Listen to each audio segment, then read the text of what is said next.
If I had my ideal scenario, I would say every student that learns to fly, and it should be integrated into their basic training.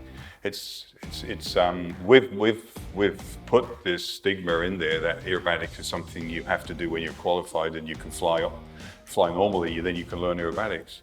No, it's just part of the normal flight envelope, and ideally we should be doing it from lesson 1. Just introducing the student to those 3 dimensions. We're flying in 3-dimensional space, and yet we concentrate on keeping straight and level and nothing that's an unusual attitude. And then we wonder why people can't handle unusual attitudes. Because otherwise you start to get a little bit greasy if I demonstrate too much, especially the fast rolls and things like that. Okay, cool. That's the plan? Yeah. We'll have some fun. Great, sounds good. Okay.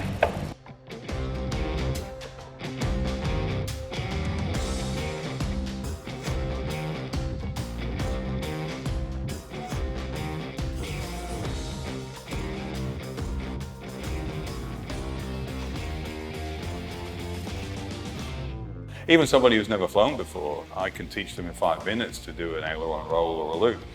The control inputs aren't difficult, but because some pilots that have got hundreds of hours of experience, they've been sort of taught fear and avoid for some of these things rather than, well, it's just part of the flight envelope, why are we worried about it? So there's more apprehension from experienced pilots than there are from new students. Okay, go. Pull, hard, push. Probably a little bit light, but that will get us round. Yeah. Just hold that angle. Hold that angle. Hold it all the way. You look, the RPM doesn't increase. Yeah. And you hit your tail wash. That was a good one. Oh, that was awesome.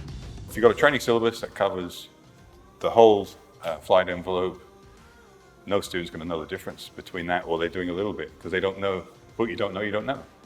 We want to get the standard up to a level where we're not getting a lot of these accidents, base to final turns, and a lot of pilots don't even understand how an airplane stalls in the first place. They've just been told to fear and avoid it.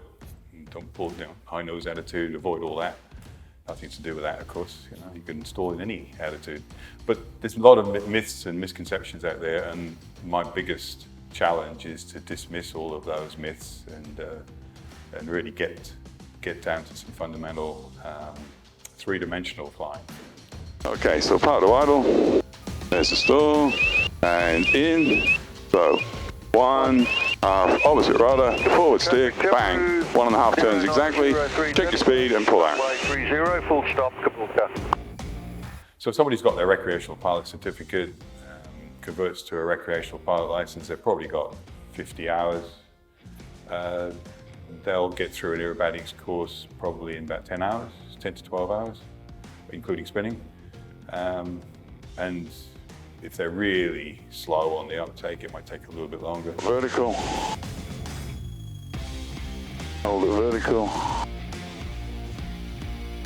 Then hold tight. Traffic, Texan 3979, joining crosswind. Oh, wow.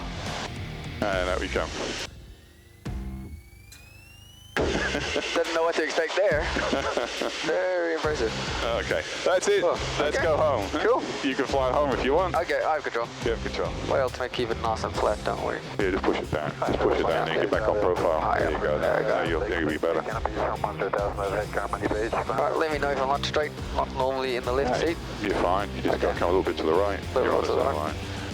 That's it. Then just slowly, just ease it back slightly. Ease it back a bit more. Bit of rudder. Yeah. You're down. Yeah. Too easy. Thank you very much, Colin. I like to see the light go on inside of, why have I not been doing this for the last 10 years? Why have I been flying straight and level? Because it's just a different world. It opens up a lot of understanding, more understanding of the aerodynamics of what's involved, and it makes you a better pilot. It's like driving, analogies like driving a car. If you do an advanced driving course, you're going to be a better driver than someone who just does a basic one. That's the simplest way to put it.